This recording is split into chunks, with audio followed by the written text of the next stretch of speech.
se atrevería la Tierra? ¿Una guerra nuclear?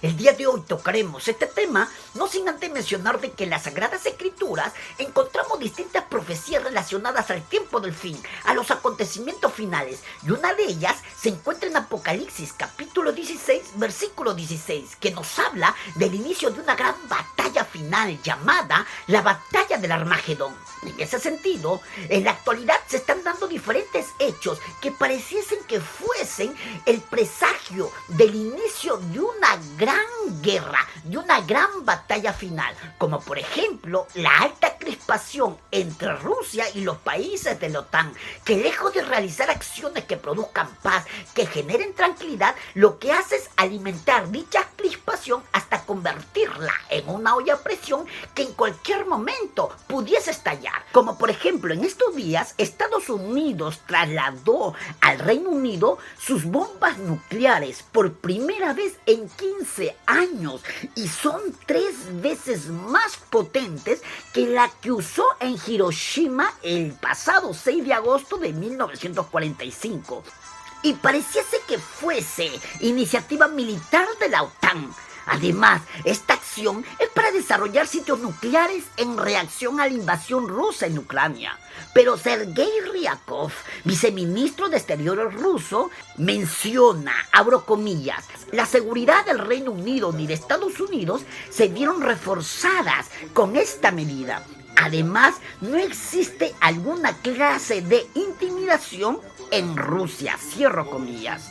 Estos hechos nos demuestran la existencia de una crispación en aumento entre Rusia y los países de la OTAN, en donde el país que más resalta de dicha agrupación es Estados Unidos.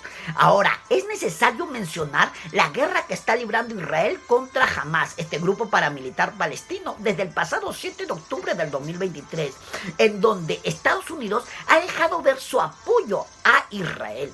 Y eso ha generado de que se gane, en este caso Estados Unidos, el repudio de muchos países del Medio Oriente.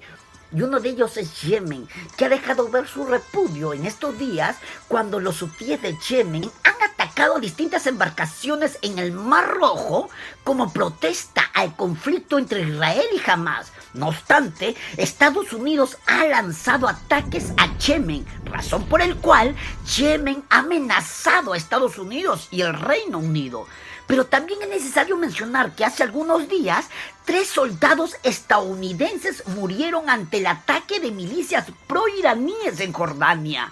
Y autoridades de Irán advirtieron que habría una respuesta con decisión y fuerza ante cualquier ataque sobre sus territorios e intereses. Pero Estados Unidos, en respuesta a dicho ataque, bombardeó el pasado 2 de febrero instalaciones de la Guardia Revolucionaria Islamita y grupos pro-iraníes en Irak y Siria.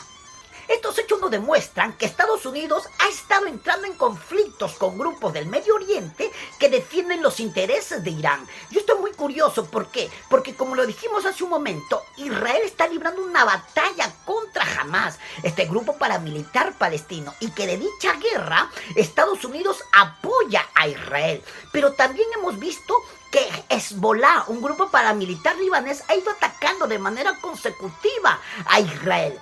Y tanto Hezbollah como Hamas son grupos que están siendo financiados militar y económicamente por Irán. Por lo tanto, Hamas como Hezbollah defienden los intereses del enemigo acérrimo de Israel, que es Irán. Esto demuestra de que la crispación entre Estados Unidos e Irán está yendo en aumento. ¿Y por qué menciono todo esto? Porque hace unos días Irán ha cerrado un acuerdo con Rusia para recibir aviones de guerra y helicópteros en el marco del acercamiento militar entre ambos países, entre Rusia e Irán. Irán, el enemigo acérrimo de Israel. Israel, el país que tiene una alianza con Estados Unidos. Por otra parte, es necesario mencionar la crisis que existe entre China y Taiwán. China no reconoce la independencia de Taiwán, por lo tanto busca anexarla como parte de su territorio. Pero Estados Unidos sí reconoce la independencia de Taiwán, por lo tanto ha mencionado de que si China busca atacar a Taiwán para hacerla parte de su territorio, eso generaría una respuesta por parte norte de Estados Unidos, a razón de que existe una alianza entre Taiwán y Estados Unidos. Además de eso, es necesario mencionar de que la industria de Estados Unidos y también la militar depende de Taiwán. Los chips de la taiwanesa TSMC son fundamentales para los productos de las grandes empresas tecnológicas de Estados Unidos y hasta los semiconductores que utilizan los aviones de combates. No obstante, China tiene una alianza con Rusia, pero también es importante mencionar la guerra que está librando Rusia con Ucrania y que hasta hoy sigue vigente, a razón de que Ucrania está recibiendo apoyo económico y militar por parte de países de la OTAN, como Canadá, Alemania, Francia y sobre todo Estados Unidos, el país más importante de la OTAN. Estos hechos nos demuestran la formación de dos grandes grupos, Rusia y sus aliados, Estados Unidos y sus aliados, Rusia y la OTAN. Pero, ¿cuánto armamento nuclear, cuántas ojivas nucleares presentan los países en la actualidad?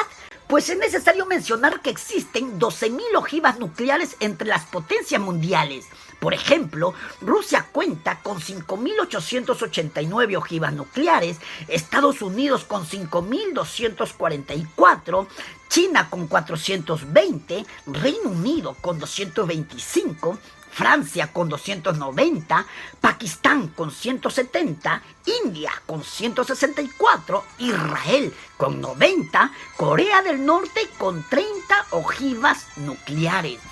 Es decir, vemos aquí que los países están armados con ojivas nucleares. Pero la pregunta es, ¿qué consecuencias traería una guerra nuclear? Bueno, una guerra nuclear produciría solo en las primeras horas más de 90 millones de muertos y heridos. El polvo radioactivo se elevaría a la atmósfera y se esparciría por grandes áreas. Además, se emitirían 5 millones de toneladas de hollín a la estratosfera. Y a su vez entraríamos en un invierno nuclear, a razón de que el planeta se enfriaría 7 grados. Y también habría una hambruna que mataría a 5.000 millones de personas. Y las latitudes altas serían las más afectadas. Cabe mencionar que las especies marinas más grandes desaparecerían para siempre. Este invierno nuclear provocaría la expansión del hielo en el planeta. Además, el fitoplancton, la base de la red alimenticia oceánica, disminuiría drásticamente. El único alimento que se prevé que perdure son las algas, convirtiéndose en el alimento básico de nuestra dieta. Sin fotosíntesis, con el planeta en una nueva edad del hielo, desaparecerían más del 90% de las especies de las plantas. En ese sentido, una guerra ocasionaría una extinción masiva. El invierno nuclear acabaría con 900 millones de personas. En síntesis, podemos decir de que una guerra nuclear entre Rusia y sus aliados contra Estados Unidos y sus aliados, entre Rusia contra la OTAN, generarían grandes devastaciones en la Tierra. Además, estos son hechos que nos demuestran que nos encontramos en el tiempo del fin y la necesidad que tiene el ser humano de entregarle su vida al Mesías, de pedirle perdón por sus pecados, de reconocerlo como su único salvador, para que después de la muerte se vaya al cielo, porque solo por la fe en el Mesías se entrará al cielo después de la muerte.